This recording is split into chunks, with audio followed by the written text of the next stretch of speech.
attendance on classes on the Bhagavatam and by rendering service to the pure devotees, all that is troublesome to the heart is almost completely destroyed, and loving service unto the personality of Godhead, who is praised with transcendental songs, is established as an irrevocable fact. Jai. Does she know that that's not offered yet? Yeah. Okay.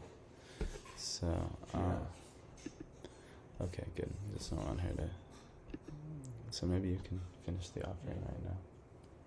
Let's chant our Mangala Charana. Nice to be with you all again after some time, a recharge time. We got to meet with 4 sadhus in our time of travels. Shamarani Didi, His Grace Mukunda Prabhu, Siddhanti Maharaj, and who? And Rasikananda Maharaj. I even think there may be one more. What did you say? The 4 sadhus we were... well, that's good enough. Rasikananda Maharaj, Shamarani Didi, Mukunda Prabhu, and Siddhanti Maharaj. So that's very nice in our time of travel. So that was very helpful. And now we're back. Yes. And we're back with our daily offerings here at Mantra Central. Even though we're small and thin right now, it's still good that we do this every day. So let's chant our Mangala Charana prayers. Namo Vishnu Padaya Krishna Krishnaya Bhutale Srimate Bhaktivedanta Swamini Namine Namaste Saraswati Deve Gauravani Prachadine Nirvishesha Shunyavadi Pashatya Deshatadine Om Jnanatimirandasya Jnananjana Shalakaya Chakshurun Militam Yena Tasmai Shri Gurave Namaha Shri Chaitanya Manobishtam Snapitam Yena Bhutale Svayam Rupa Kadamayam Didati Svapadantikam Vandeham Shri Guru Shri Yuta Padakamalam Shri Guru Vaishnavamscha Shri Rupam Sagrajatam Sahagana Raghunath Pandita Jivam Sarvaitam Savadutam Harijana Sahitam Krishna Chaitanya Devam Shri Radha Krishna Padam Sagana Lalita Shri Vishakhanitanscha Hey Krishna Karuna Sindhu Dinabandha Jagatpate Gopesha Gopika Kanta Radha Kanta Namaskate Tapta Kanchana Gaurangi Radhe Vrindavaneshwari Vrishabhanu Sute Devi Pranamami Priya Nama Jai Shri Krishna Chaitanya Prabhu Nityananda Shri Advaita Gadadhara Shri Dasari Gaura Bhaktivedanta Hare Krishna Krishna Krishna Hare Hare Hare Rama Rama Rama Hare Hare. Foremost, want to offer my obeisances unto Sri Guru without the blessings of a Guru. Actually, you can't really engage in Krishna consciousness. Like we're doing bhajana kriya or activities, all of them should be done under the guidance of a Guru. Otherwise, they're just like our own whims and we're trying to do our own thing. And then maybe offer it a little, it's more karma yoga. If we're practicing Krishna consciousness at all. But yeah, under the guidance and for the pleasure of Sri Guru, this is what makes it bhajana kriya and allows you to actually engage in the anartha nivritti process. Actually, I know no one listens to the reflections, the daily reflections, but this is what I'm reading about right now in my Chaitanya Shikshamrita reading. So, anyhow, offer all obeisances to Sri Guru, offer all obeisances to our entire Gaudiya Guru Varga, Hare Krishna Craig, our entire lineage of gurus from which this knowledge has come and been passed to us. And finally, I want to offer my obeisances unto all the Vaishnavas, my spiritual brothers and sisters, and wife. Vanchakalpa Turvyascha Kripa Sindhuvya Patitanam Pavanebhyo Vaishnavebhyo Namo Namaha. I've heard that you should see every woman as a mother or a sister, except your wife. So I can't call you my spiritual sister, because that's weird. So anyhow, Craig, welcome. I've been missing you guys so much. Actually, you can't imagine the pain, especially when we are with our relatives for sometimes.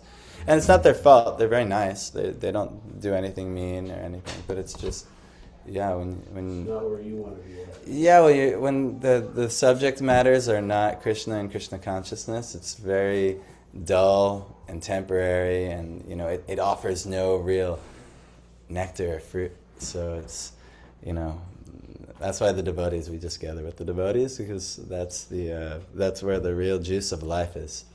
So anyhow, but we did do there was some notable moments. Her mom renders lots of service to Abhiram and her and us, and I mean all her family does, and my family also, making progress when we all associate together, and we make and it's nice to be of service in some way, but it's also very much nicer to come back to be with the devotees. So Abhiram, no pushing. Abhiram has become very naughty lately. Now he bites, he pushes, and he'll scratch even when he's not getting his way. And he what? And he slaps. So this is nice. So okay, He's at that age. yeah. Now he's gonna beat me over the head with a truck if I don't let him join the class right now. So where did we end? We were talking about the journey of the mystic, especially for one who is about to die, and how he travels to different worlds and different types of places he can go in this material universe. We talked about the astrology, how the planet actually is, what's really going on here, and then, the implication is that the idea of the world as we know it has been a sold idea, probably a deception, but yes. Can we put it on? Yes, that would be nice, wouldn't it? Actually, I don't know how to do that anymore, because we changed the internet. Is that connected? My option to do it is not there. Let me just turn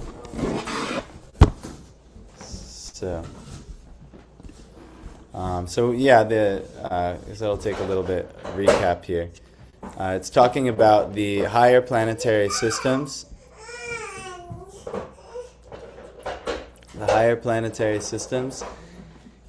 And in the higher planetary systems, it's a different way of existing than our system.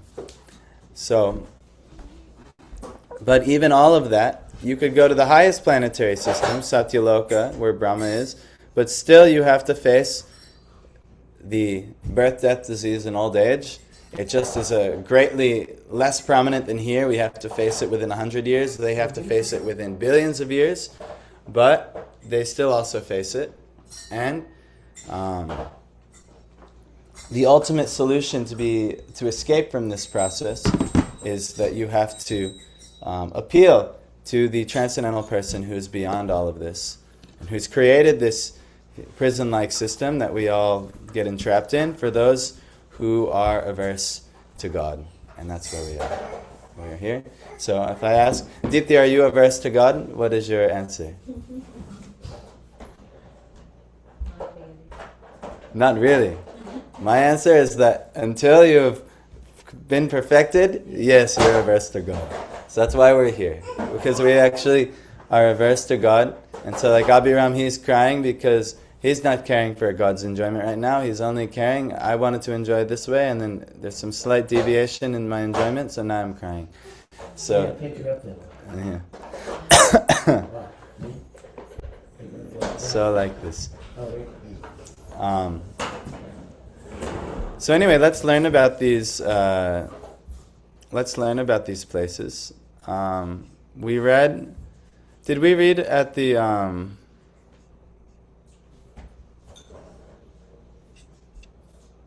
What did we read last? Does anyone remember?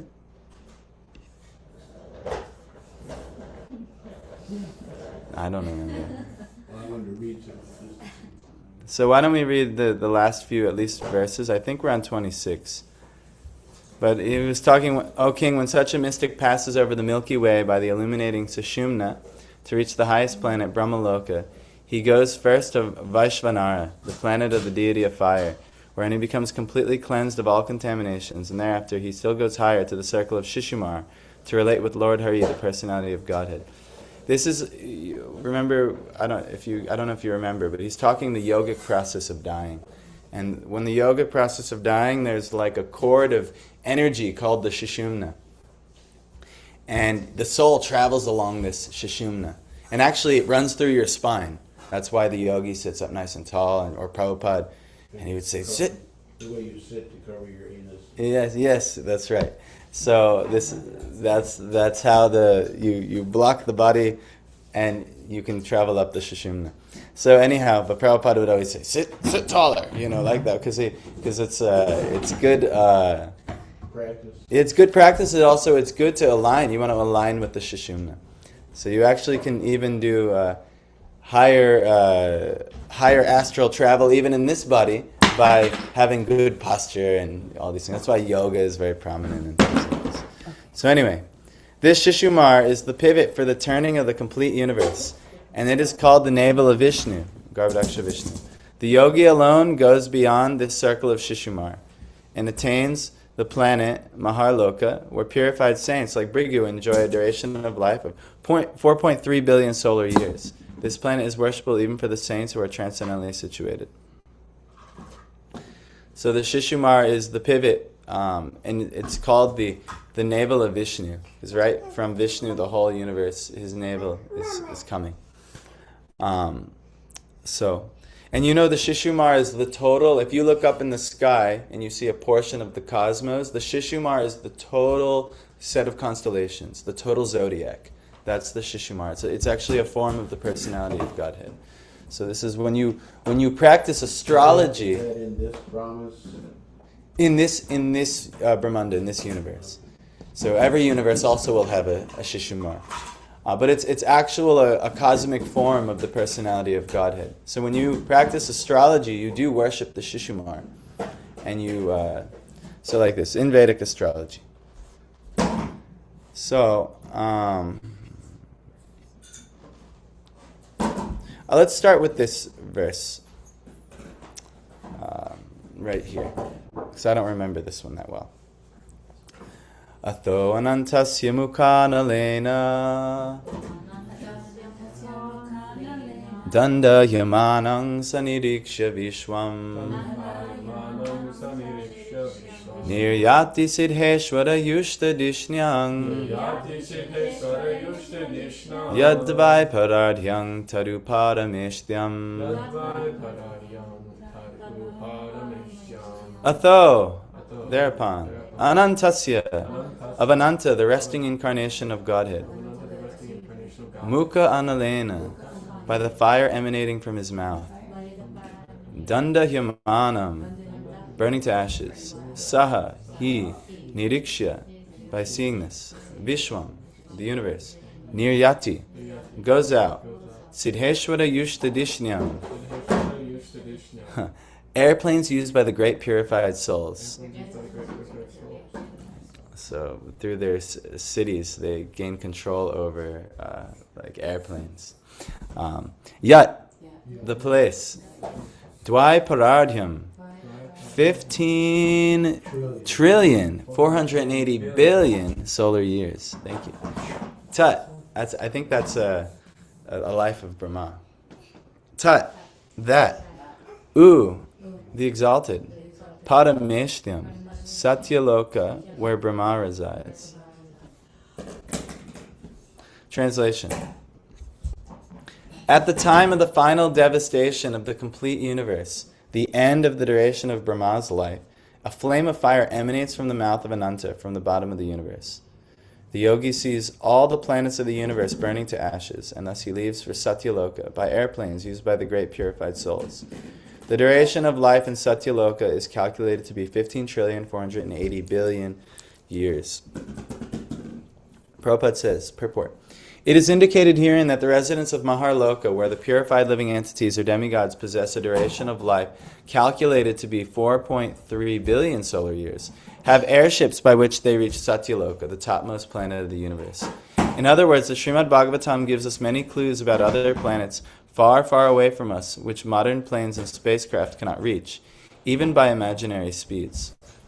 The statements of Srimad Bhagavatam are accepted by great acharyas like Sridhar Swami, Ramanujacharya, and Vallabhacharya.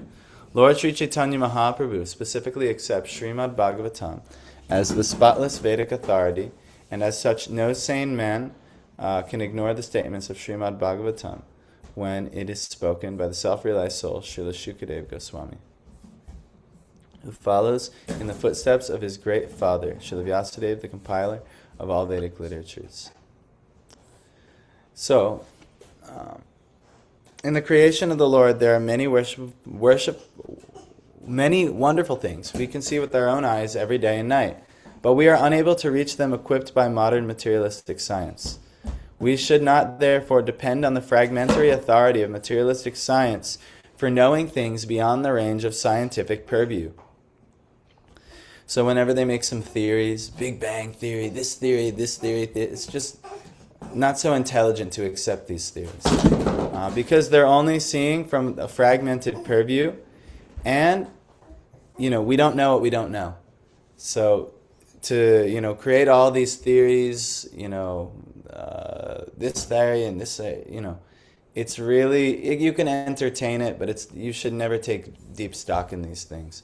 But there's what's now you could call like scientism, like a religion of science, and and it happened like this, and they believe like this. It's just you have faith in these academics, but actually when you get to meet them and you hear what they're concluding, and they say, yes, the universe is infinite and we don't know anything, then you might realize that, okay, making a religion out of this science is not a good idea. So, but anyway, most scientism practitioners, which are many people, say, I don't believe in God, I believe in science. Okay, so you believe you know nothing and that you are an ignorant person. Very good. But they don't actually feel that way. They're like, no, I know stuff. They know stuff. No, you all know nothing. And it's good. It's good. It's great to come to that realization. But anyhow, most don't come to that realization. So we should not therefore depend on the fragmentary authority of materialistic science for knowing things beyond the range of scientific purview. For a common man, both modern science and Vedic wisdom are simply to be accepted because none of the statements either of modern science or of Vedic literature can be verified by him. So there are scientists who do perform experiments and they can show you their experiments, but when you see that, if you hit this button and the screen comes here and it mirrors to this screen, I don't know all the science behind that. It's just sending this wave and that wave, and that's crazy. But you trust it works, you see, all right, that's good. It works that way. Just hit this button. But at the same time, the Vedic literatures are also giving you buttons to hit, and you don't even know why it necessarily works, but it works. You follow the Vedas, you get a good result. You don't follow the Vedas, you have all kinds of disasters in your life. It's pretty simple, actually. But we don't know why it works, but the Vedic wisdom is like an instruction manual, divinely arranged. They can't trace the origin. But we follow. So it's simply to be accepted, because none of the statements either of modern science or Vedic literature can be verified by him. The alternative for a common man is to believe either of them or both of them. The Vedic way, we read this. The Vedic way of understanding, however, is more authentic because it has been accepted by the acharyas, who are not only faithful and learned men, but are also liberated souls without any of the flaws of conditioned souls. The modern scientists, however, are conditioned souls liable to so many errors and mistakes. Therefore, the safe side is to accept the authentic version of Vedic literatures, like Srimad Bhagavatam, which is accepted unanimously by the great acharyas. So, where science will fail due to the errors, mistakes, and conditioning of men, the Vedas will not fail. So, if we rely only on science, like the scientism religious practitioners, One, there's no salvation for them for death. There's no real hope for them. If they're just like, oh, we all just go into oblivion because that's all our senses can perceive. It's not necessarily true. There are actually sciences to perceive higher than that. But for most of academia, that's their conclusion. But the Vedas give a much better alternative and a process. So let's check out the process. A couple things. Ananta Shesh is all the universes rest on the a form of the Lord. It's actually a form of Balaram, and it's like a cosmic serpent that all the universe rests upon, and from him all of the whole universe rests. Many universes actually rest on his hoods. And at the end of every universe, he actually engages in a great fire to immolate the whole universe and end it all, which is a little morbid, but when you realize what it is in the first place, and it's all a big cosmic dream, it's to be ended, no problem. So anyway, this is a description. We have no way of even measuring what's at the bottom of the ocean. So definitely we're not going to be able to measure, and I'm not going to be able to scientifically prove to you all of the Ananta Shesh. But the Vedas say it, so we say, okay, that's what they say, and we move on. And we just observe and say, okay. Like that. So now, we'll keep reading.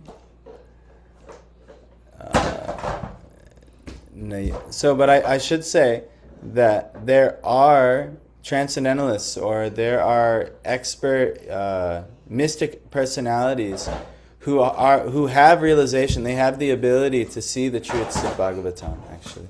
And actually, that's how, when our acharyas, they talk about, reaching a level of Krishna consciousness, that Krishna actually gifts the realization to the soul when we actually sincerely surrender to the process. But it's not coming of your own. You're not going to be able to practice the scientific method and achieve it. It's not going to work that way because it's limited. Did Prabhupada say, though, that even the scientists will eventually come to the same conclusion? Krishna says, of all sciences, I am the science of yoga. So anyone who eventually is quite a scientific personality will enter the mystic science of yoga, and by this mystic science of yoga, you also come to this conclusion. So if the scientists had trillions upon trillions of years to perform their scientific methods, they would come to so many conclusions, and they would eventually, all the Vedic conclusions would be proven true. But they don't have that long, and they're never going to do it in 100 years. So we have what we have. But yes, that is it's a transcendental science, but it can be realized, actually. It's just not realized by the way that our scientists have composed of science, through the scientific method, which is limited to the senses of the body. Abhiram, please. It's Bhagavatam time. Na yatra shoko na jara na mrityur nartir na chodve garite kutaschit yachchitta toda kripayani dang vidang duranta dukkha prabhava nudarshana. Na, never. Yatra, there are. Shoka, bereavement. Na, nor. Jara, old age. Na, nor. Mrityu, death. Na, nor. Arti, pains. Na, nor. Cha, also. Udvega, anxieties. Rite, save and accept. Kutaschit, sometimes. Yat, because of. Chit, consciousness. Tata, therefore. Ada, compassion. Kripaya, out of heartfelt sympathy. Anidam bidam, of those who are ignorant of the process of devotional service. Duranta, unsurpassable. Dukkha, misery.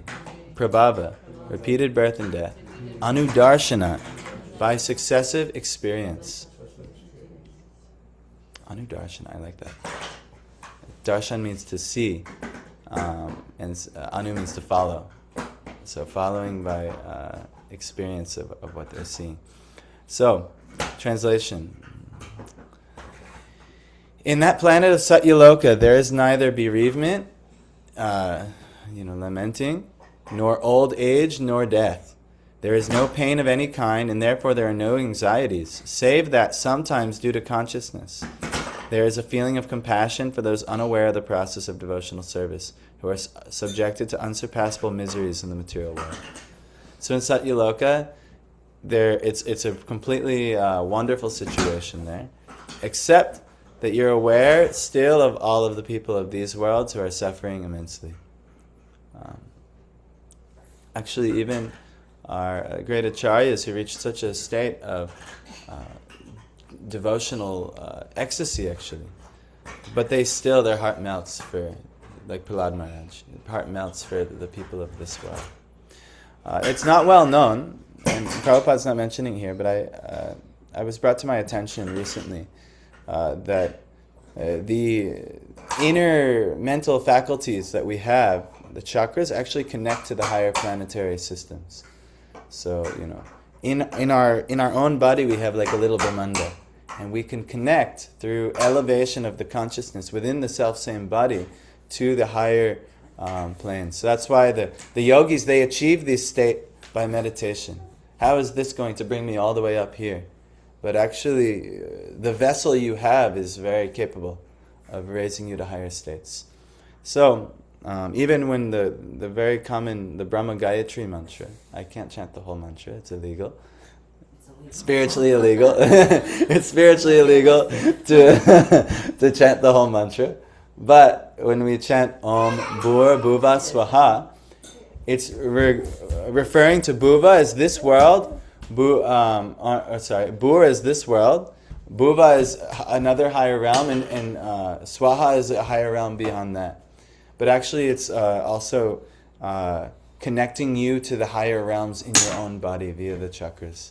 So, but anyway, that can also be, there's so many layers to Bhagavatam, and Prabhupada's giving the first layer, but I'll add a different layer that I also heard.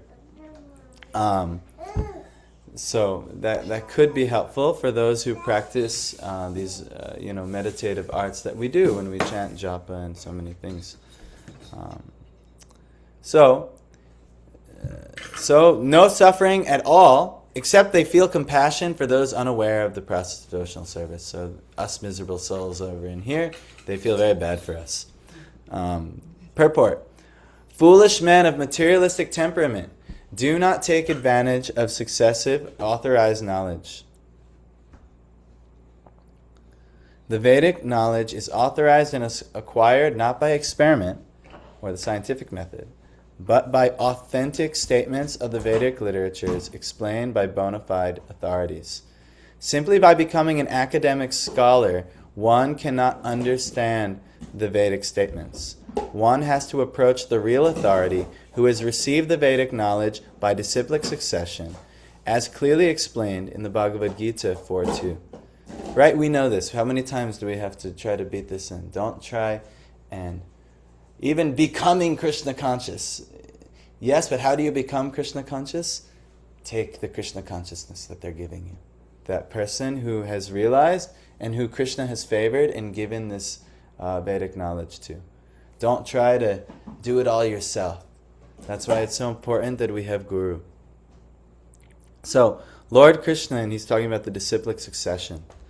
And this is how intelligent men take knowledge. Because they realize, I can only gather so much myself. We gather knowledge, we do, but you only can gather so much on your own. And you should gather knowledge, continue gathering knowledge. But if you just take from the realized personalities, you'll get so much quicker. Like a child, he can gather so much knowledge. And he was trying to pull apart that toy before, and he was crying, oh, it doesn't work the way I wanted. But Craig, who has more knowledge, he just showed him. And it would have took him maybe a whole year on his own of experimenting to see that. But just by taking from an authority who had knowledge of the situation, he can quickly now make advancement. So we see this in raising children. So now, as we grow older, why would we still not see? Why would we still not realize? So try not to be a gatherer of knowledge of your own devices. Try to go to where someone with a higher amount of knowledge is and just let them spew it upon you and just take it in. So like this. This is the Vedic way. Instead of this scientific, all right, now let's experiment and let's test. Oh, I have many doubts. You have your theory. So at some point in the beginning, Prabhupada, it is wise even to test the Guru. You have to test the Guru. There's a 1-year period that the Guru should be tested actually. It's in the Vedas, described by our acharyas. That's where there's apprenticeship and things like that. Exactly. You're going to school and a teacher teaches you. Yes. Even in the material education it has to be done. So, but that's, you must test the Guru. But at some point he will prove his authority to you, if he's a genuine authority. And when he proves the authority, then there's no need to test him anymore, because you understand now that he's an authority. You've seen it proven over and over again in your testing period. And then after that, no need to keep testing. But he will still test you, which is good. But you should not test him at that point. So similarly with the Vedas, is like that. You can, in the beginning, we all test the Vedas, but after you see over and over and again that when I don't follow the Vedic way, I get a bad result in my life, then you say, okay, it keeps proving to me, I'm going to just follow. And so hopefully we all get to that point. Have we gotten to that point yet? Where we just say, you know what, I still have doubts about the Vedas, the scriptures. For me, at this point, I can say, I have faith. I have faith in it. And the faith can grow, but I've seen too much in my life. There's been just too much. Whenever I don't do the Vedic prescription or the prescription of the devotees or the bhakti prescription, I get a bad result, and I'm tired of the bad results. So I'm just going to follow the prescription of the transcendental doctors, and I will get a better result. So if you haven't had that faith yet, please let me tell you, yes, just trust the system. It works. But for those who don't trust, don't problem. Test the Guru, test the Vedas. It'll take you a longer time, but it's good so that your doubts are resolved. So take the time to test. But once you've done enough testing and you keep seeing the results, then just listen. It's easier that way. Okay? Lord Krishna affirmed that the system of knowledge as explained in the Bhagavad Gita was explained to the sun god, and the knowledge descended by disciplic succession from the sun god to his son Manu, and from Manu to King Ikshwaku, the forefather of Lord Ramachandra. You've all seen this verse in Bhagavad Gita, right? 4.2. See what? This verse, he's talking about, I first instructed this to the sun god, and then he instructed it to like this. So this is what Prabhupada is quoting. And thus the system of knowledge was explained down the line of great sages, one after another. But in due course of time, the authorized succession was broken, and therefore, just to reestablish the true spirit of the knowledge, the Lord again explained the same knowledge to Arjuna, who was a bona fide candidate for understanding due to his being a pure devotee of the Lord, right? Yada yada hi dharmasya, whenever and wherever, certainly religion, Glanir Bhavati Bharata, there's become a discrepancy in it. Abhyutanam adharmya. So, and a rise of irreligion. Tadatmanam srajamyaham. At that time, I will manifest myself. Right? You've all heard this. All the Indians, they religiously chant this. Yes, yada yada yadharmasya. They can all, do like this. So this is we should know this. It's the science of disciplic succession. This is what this verse is telling. And when it gets broken, he will come and personally reestablish it, because he's the one who started it.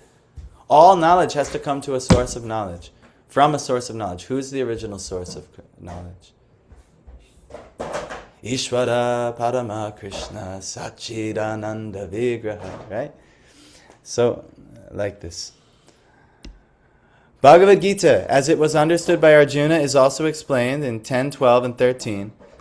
But there are many foolish men who do not follow in the footsteps of Arjuna in understanding the spirit of Bhagavad Gita. They create instead their own interpretations, and which are as foolish as they themselves, and thereby only help to put a stumbling block on the path of real understanding, misdirecting the innocent followers who are less intelligent, or the Shudras. So the less intelligent class are called Shudras, and Shudra also means one who laments unnecessarily. So if you find yourself crying a bit in life, just know, oh, I'm a Shudra actually. You know, this is the state of the Shudras. They're always lamenting. That's why first teaching of Bhagavad Gita is what? First thing Krishna says. What? No, that was what Arjuna did. But then what's the first teaching of Bhagavad Gita from Krishna?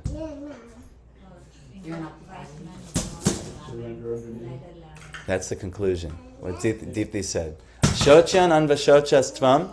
You know, you're lamenting for that which is not worthy of lamentation. Pragyavadam strabhashase. But you're speaking learned words, so you think you're so intelligent. You know, that's like these scientists. Oh, yeah, this, it's like this, it's like this. But still, you look at their life, it's a disaster. You know, like that. And then, Pragyavadam strabhashase. No, that's the end. Gatasuna gatasums cha. For the living nor the dead, nanusho chanti pandita. The wise man never laments for these things. A wise person is not lamenting. So it's the first thing about Bhagavad Gita. Stop complaining. Stop crying. That's what Krishna's the first teaching of Bhagavad Gita. Stop crying. Too much crying. Be happy. Be at peace. You know. So, but this. Because only Shudras, he's saying you're speaking like a learned man, but you're lamenting. This is what Shudras do. This is what the low-class people do. So like this. They create their own interpretations. And it actually becomes a stumbling block on the path of real understanding, misdirecting the innocent followers who are less intelligent, or the Shudras. So less intelligent people, they come, you know, they read all these other books and they take all these interpretations of unrealized men very seriously. Oh, Rod Stewart said this, you know. You know, or they put like some academic and so Professor Hawking, you know, he theorizes this. Well, that's great, but what does he really know? What type of realization has he achieved? So anyway, it is said that one should become a Brahmin before one can understand the Vedic statements. And this stricture is as important as the stricture that no one shall become a lawyer who has not qualified himself as a graduate. So, if you want to actually understand the spiritual statements of the Vedas, you have to become a Brahmin. What is a Brahmin? What's the meaning of the word Brahmin? One who understands and sees Brahma. Yes, yeah. One who understands Brahma, the spiritual reality. So that's why Prabhupada has given us this initiation process to actually become Brahmin. Not just, oh, let me get a thread, let me change my name, let me get a guru. It doesn't work like that. To actually become qualified, it can be given to anybody actually, but it has to be a natural qualification in oneself, to have that desire to understand the Vedic truth. So, such a stricture is not an impediment in the path of progress for anyone, but it is necessary for an unqualified understanding of a particular science. Vedic knowledge is misinterpreted by those who are not qualified Brahmins. A qualified Brahmin is one who has undergone strict training under the guidance of a bona fide spiritual master. So what's Prabhupada saying here? When you hear Bhagavad Gita from John Delaney of so-and-so university, he's not a qualified person to interpret Bhagavad Gita. His interpretation is useless, actually. It's practically useless.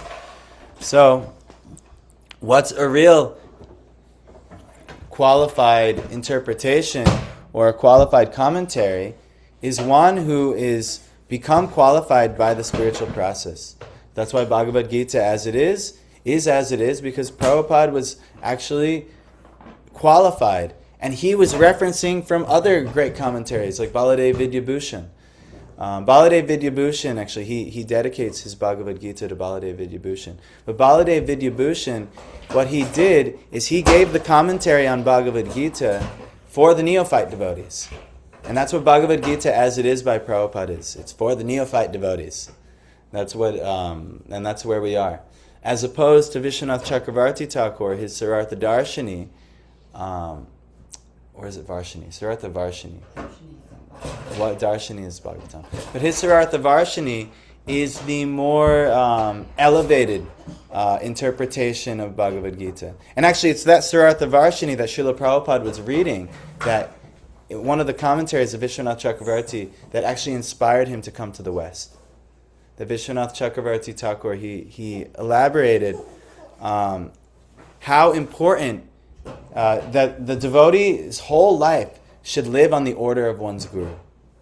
The whole life of the devotee should just live on the order of one's guru. My guru instructed me to do this. It might only be one sentence. Like Prabhupada Bhaktisiddhanta said, you should go to the West and preach Krishna consciousness. So when he read that of Vishwanath Chakravarti Thakur, he just realized in his heart, my Guru Maharaj, he ordered me to go to the West and I never went. And his whole life. And then he realized, I must make this my life and soul. This order. But if you don't even have a guru, what do you have to live for? If you don't have the order of guru to live on, what do you have to live for as a devotee? We don't really have anything to live for as a devotee. So follow Prabhupada. We must find that personality who we can surrender to. So we have an order to live by. We have a strength, a foundation. Prabhupada is giving everything. So, a qualified Brahmana is one who has undergone strict training under the guidance of a bona fide spiritual master. This is, yes. I don't want to be It's time. rude, but I do have to leave for work soon. Very soon. So we have what? Last paragraph, right? Just a paragraph. Sorry, Yes. No problem. Respect. Deepthi also has to work, and Craig has to go to work with Madhav. So, the Vedic wisdom guides us to understanding our relation with the Supreme Lord, Sri Krishna, and to acting accordingly in order to achieve the desired result of returning home back to Godhead. But even before returning home back to Godhead, you might, like this planet that's described, they're just lamenting for, even in this material world, they're lamenting for all of us in our lack of realization. But all who achieve that, they're guaranteed at the end of this life, they will go to the transcendental abode. They're not to come back, actually. They've already made it past the point. They're liberated souls, actually. But they're still yet, for whatever reason, the body has to undergo, and they have to shed the body one more time. So, but materialistic men do not understand this. They want to make a plan to become happy in a place where there is no happiness. Yes. For false happiness, they try to reach other planets, either by Vedic rituals or by spacecraft, but they should know for certain that any amount of materialistic adjustment for becoming happy in a place which is meant for distress cannot benefit the misguided man. Because, after all, the whole universe, with all its paraphernalia, will come to an end after a certain period. Krishna calls this Dukkhalayam Ashashvatam. So you are not going, this is a temporary place of miseries. Every which way you turn in here. It's like a prison. You're not going to find a great situation in the prison. If you do service to the warden, and he might give you a better situation in the prison, but you're still in the prison. So then all plans of materialistic happiness will automatically come to an end. The intelligent person, therefore, makes a plan to return home back to Godhead. Such an intelligent person surpasses all the pangs of material existence, like birth, death, disease, and old age. He is actually happy because he has no anxieties of material existence. But as a compassionate sympathizer, he feels unhappiness for the suffering materialistic men. So Prabhupada he's alluding that this can be achieved here and now for the devotee. Or you can pass all of this by the Krishna conscious process. You can, for all intents and purposes, he's alluding to that kind of esoteric understanding that these lokas are within you. You can actually achieve these states here in this body. And thus he occasionally comes before the materialistic men to teach them the necessity of going back to Godhead. He's telling us who he is. He's a transcendental personality who's gone beyond all this, and he's coming back for us miserable people. All the bona fide acharyas preach this truth of returning home back to Godhead and warn men not to make a false plan for happiness in a place where happiness is only a myth. All these people trying to be happy, we must feel so bad for them, actually. Well, first we have to realize, there's no happiness here. And then we have to realize some experience of a real happiness. It's given by acharyas. They give it to us. So when that has there, then you'll start to go to the less intelligent class of people who are still trying to be happy here. And no, I'll do it. Let me take up this field. Let me try, I'll be happy if I'm a pro basketball player. I'll be happy if I get married. I'll be happy if I'm a dentist. I'll be happy if I'm this, that, the other thing. You're not going to be happy in these situations. It doesn't exist. It's a myth. Please know. I was just watching a video of Prabhupada, and it was him speaking, so it wasn't just something somebody just threw out there, saying how, and he made the people laugh, because he was saying at the end, you're going to have a wonderful house and family and tons of money and all that, but when you die, it's all taken away. Yeah. Then you come back as a dog, and then he goes, yo. Yeah. Yeah, and you have like a dog, because you're attached to it, and you come back in that same situation. Yeah, it's a horrible thing. And also, when you get things in this material world, it hurts more to lose it than if you didn't have it. Like, poor people are generally pretty happy. But a rich person who tasted a rich lifestyle and they become poor, they're miserable. That's why Jesus went to the poor people and not to the rich.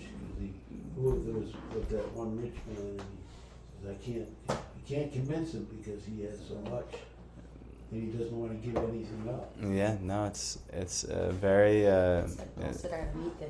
Yeah. It said it's harder for a rich man to enter the kingdom of God than to thread a camel through the eye of a needle, actually. So this is So all these people, they think the happiness, like Elon Musk, he's so much wealth, but guess what? He will lament bitterly as little by little, through old age, disease, and death, he loses every cent. It's truly madness, though, if you watch people, especially somebody like Trump, or people that are old and they're not going to be around much longer, and yet they're still trying to accumulate wealth and stuff. I know. Insanity. It's insane. We were, I said a kind of like an inappropriate thing at my family's gathering, and nobody liked it at all, what I said. And I don't know if you were there, I'll tell you. So, but there was, they were talking about one of my aunts putting way too much information on Facebook in regards to her desires for romance in her life. And so they were kind of like teasing it. And then I was just like, kind of, what Craig said, but instead of like, for wealth, it's just like all the old people of the world. I'm like, why are they still making such an endeavor for sex? Why can't they just give it all up? It's sad at that point. And they all looked at me, because I think, in their hearts, that's still what most materialistic people live for. And they were all like really disturbed by what I said. And I said, oh, never mind. Like everyone, even all the little kids too. All the kids too. Everyone was so like pissed off for what I said. And I was like, wait, what? Really? You guys don't agree? And so, but anyway, yeah, they think this, they think it's going to bring them happiness, but it's, I don't care what sex, what money, there's no real happiness in this world. Well, if nothing else, it's only fleeting, even if there's temporary happiness. Yeah. Well, that's what makes it miserable. You have to give it all up. Real happiness, you keep it, and it keeps growing. But instead, you have to keep giving it up and trying to find something else that replaces it, and you're just lamenting the whole time. Hankering and lamenting. What was the Yes. In the Chatur Shloki retreat, Mukunda Prabhu was reading that one verse that talks about anything that's temporary is Maya and anything that's permanent. Well, it's the verse goes, Ritarthang na pratiyeta yad pratiyeta chatmani. No. Ritarthang yad pratiyeta na chatmani.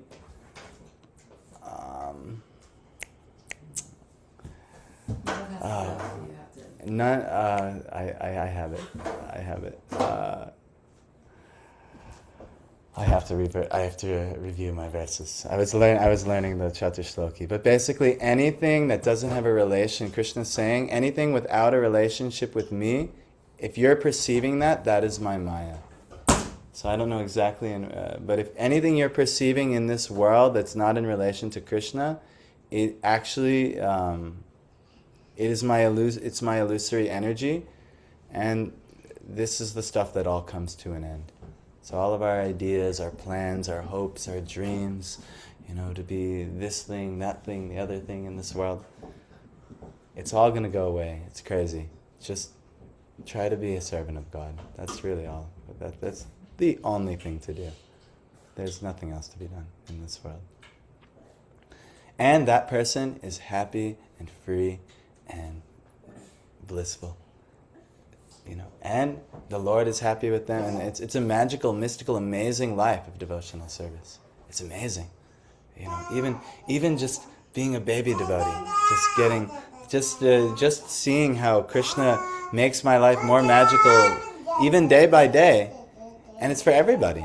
Everybody's. If you're practicing devotional service under the guidance of Transcendental Personality, your life will become mystical and magical. And that order that they give you, that you live your life for, you'll see Krishna just reciprocating with you so many mysterious and magical ways.